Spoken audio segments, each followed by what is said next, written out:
আগামী 18 থেকে 24 মার্চ পর্যন্ত নাগাল্যান্ডে অনুষ্ঠিত হতে চলছে নর্থ ইস্ট গেম 2024। রাজ্য থেকে এই প্রতিযোগিতায় অংশ নিতে যাচ্ছে একটি বড় দল।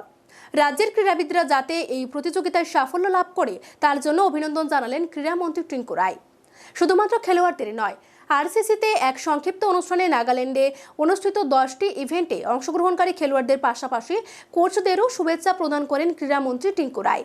তিনি বলেন, যারা প্রতিযোগিতায় অংশগ্রহণ করবেন তাদের অনেকেই মেডেল নিয়ে আসবেন এই প্রত্যাশা তিনি রাখছেন। তিনি বলেন, ইতিমধ্যেই রাজ্যের ক্রীড়া জগতে অনেক পরিবর্তন এসেছে। স্কুল ও কলেজ স্তরের ক্রীড়া প্রতিযোগিতাতেও এখন রাজ্যের ছেলেমেয়েরা ভালো পারফরমেন্স করছে। একসময় অলিম্পিকে দেখা যেত জনসংখ্যার দিক থেকে যে সমস্ত অত্যন্ত ছোট দেশ, সেই দেশগুলোতে ভারতের থেকে বেশি মেডেল পেত। বর্তমান সময়ে এই চিত্রের পরিবর্তন ঘটেছে। এশিয়া কাপই তার প্রমাণ। এখানে 160টি পদক জিতেছে ভারত। রাজ্যের খেলোয়াড়রাও ন্যাশনাল লেভেলে তাদের প্রতিভা তুলে ধরেছে। খেলোয়াড়দের উৎসাহিত করতে প্রতিযোগিতায় বিভিন্ন ইভেন্টে জয়ীদের 1 লক্ষ টাকা, 50,000 টাকা, 25,000 টাকা করে পর্যন্ত পুরস্কার দেওয়া হচ্ছে। এবছর 78 জনকে এই ধরনের পুরস্কার দেওয়া হয়েছে। আগামী দিনে কোচ এবং ফিজিক্যাল ইনস্ট্রাক্টরদেরও সম্মান জানানোর পাশাপাশি আর্থিক রাশি প্রদান করার সিদ্ধান্ত নেওয়া হয়েছে বলে জানালেন মন্ত্রী।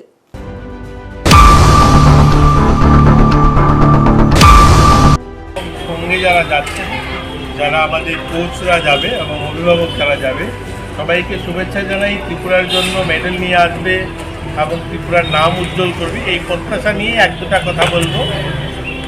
আমরা খেলাধুলায় অনেক পরিবর্তন ত্রিপুরাতে দেখেছি। এই ইতিমধ্যে অনেকগুলো পরিবর্তন হয়েছে। শুধুমাত্র আজকে আমাদের টিম যাচ্ছে এরকম নয়। আমরা কিছুদিন আগেই দেখেছি আমাদের এখানে ন্যাশনাল যোগা হয়েছে স্কুল লেভেলে, সেটা তো আমাদের ছেলেমেয়েরা ভালো রেজাল্ট করেছে। আমরা দেখেছি আমাদের এখানে ইউনিভার্সিটি গেম হয়েছে, প্রায় 210টা ইউনিভার্সিটি একসঙ্গে উত্তর পূর্বাঞ্চলে এসে তারা খেলেছে গুয়াহাটিতে। তার মধ্যে আমাদের এখানেও 10টা ইউনিভার্সিটির ছেলেমেয়েরা এখানে এসে এখানে খেলাধুলা করেছে, তারা যোগা করেছে। আমরা সেখানে ভালো রেজাল্ট করেছি। আমরা নর্থ ইস্ট ফেস্টিভ্যাল খুব সুন্দর করে প্রায় 820 জন প্রতিনিধি নর্থ ইস্ট থেকে এসে তাদেরকে নিয়ে আমরা নর্থ ইস্ট ফেস্টিভ্যাল করেছি। আমাদের এই দপ্তরের শুধু ত্রিপুরায় নয়, স্পোর্টস গোটা ভারতের অনেক পরিবর্তন হয়েছে। একটা সময় এরকম হতো, অলিম্পিক খেলার যখন রেজাল্ট বেরোতো, দীপা আছে তোরা জানে, যারা খেলা দেখতো, আমাদের মেডেল উগান্ডা, নাইজেরিয়া, কেনিয়া, ওই সমস্ত দেশের জনসংখ্যা এত কম, আমাদের ভারতের অনেক রাজ্যের জনসংখ্যার থেকেও অনেক কম সেই সমস্ত দেশে, তারপরেও মেডেল কিন্তু তারা আমাদের থেকে বেশি পেত। এটা আমাদের ভারতের চিত্র ছিল, কিন্তু এগুলো পরিবর্তন হয়েছে। এবার যখন এশিয়া কাপ হলো, আমরা 160টা মেডেল জিতেছি আমাদের ভারত। আমাদের যখন খেলা হয়েছে এশিয়া, তখন 111টা মেডেল জিতেছি। এই পরিবর্তনটা এসছে আমাদের রাজ্য ছেলেমেয়েরা অনেকেই ন্যাশনাল লেভেলে সুনামের সঙ্গে তারা খেলাধুলা তাদের যেমন তুলে ধরছে। আমরাও তাদেরকে স্কুল লেভেলে, যারা আমাদের স্কুল স্পোর্টস বোর্ডের আন্ডারে যারা খেলাধুলা করেছে, শুনলে খুশি হবেন, আজ থেকে 4-5 দিন আগেই এখানে অনেকে জানেন, হয়তো জানে না অনেকেই, যারা স্কুল স্পোর্টস বোর্ডের আন্ডারে যারা খেলাধুলা করেছে, এরকম 78 জনকে আমরা 1 লক্ষ টাকা করে, 50,000 টাকা করে,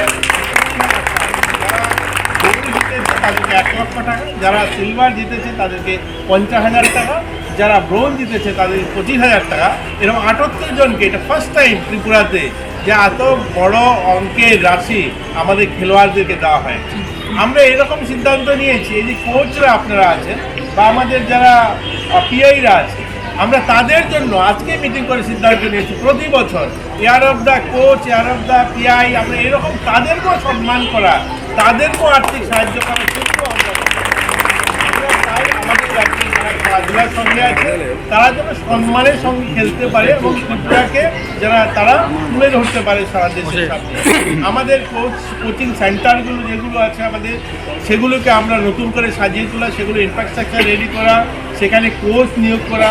আমাদের কোচের একটা সংকট রয়েছে, আপনারা জানেন, সবগুলো খেলাধুলাই আজকে যারা 10টা ইভেন্টে যাবেন, কোচ আমরা দিতে পারি না ঠিক মতো। তার জন্য আমরা সিদ্ধান্ত নিয়েছি আমাদের কাছে বিপিএড করা, এমপিএড করা যারা পিআইরা আছে, যাদের আরও চাকরি 10-15 বছর আছে, তাদেরকে আমরা ইতিমধ্যে বাইরে পাঠিয়ে, আমরা পাটিয়ালা বা কলকাতাতে পাঠিয়ে তাদেরকে একসঙ্গে 10 জন 20 জন করে করে তাদেরকে ট্রেনিং করিয়ে এনে আমরা তোমাদের কোচ দেবো, সেরকম আমাদের পরিকল্পনা রয়েছে।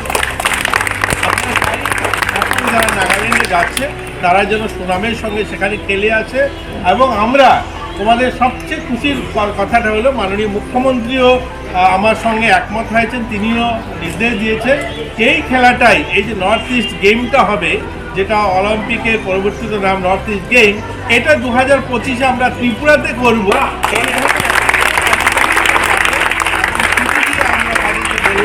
এটা আমরা হোস্ট করবো, আগামী খেলাটা আমাদের এখানে হবে। তো আমরা চাই আমাদের ছেলেমেয়েরা যারা বাইরে যাবে তারা সুনামের সঙ্গে, আর সুজিতবাবু বলেছেন অনেক লড়াই করে আমরা এখানে এসেছি, লড়াই নয়, আমরা কোথায় লড়াই করতাম, স্পোর্টসের সঙ্গে যারা লড়াই করে, আমরা কয়েকদিন আগে শীতল দেবীকে দেখেছেন, মানে 2 হাত নেই মেয়েটা, যার 2টা হাত নেই, সে আর্চারিতে গোটা পৃথিবীকে জয় করে নিয়েছে। সে যখন এই এশিয়াতে গেল, সেখানে গোল্ড জিতলো, সে সিলভার জিতলো এবং তাকে পরবর্তী সময় পৃথিবীর সেরা দিব্যাঙ্গ খেলোয়াড় হিসাবে এবার অর্জুন অ্যাওয়ার্ড পেয়েছে।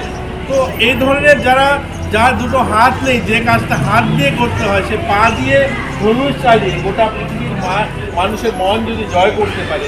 আমরা অর্ণিমা সিনহা, আপনারা জানেন যে ভলিবল খেলতো, সেই মেয়েটা একটা পা কাটা যায়, রেলের নিচে পড়ে ফেলে দেওয়া হয় তাকে, সেই মেয়েটা যদি পৃথিবীর সর্বোচ্চত্ব যে শৃঙ্গ সেখানে যদি উঠে যেতে পারে, এশিয়ার সবগুলো মহাদেশের সবচেয়ে উঁচু পর্বতে সে চড়তে পারে, তাহলে স্পোর্টসম্যানটার যে স্পিরিট, তারা যে মানে অসাধ্য সাধন করার ক্ষমতা রাখে, আমরা কোথায়? আমরা তো শুধু অফিসিয়াল লড়াইটা লড়লাম।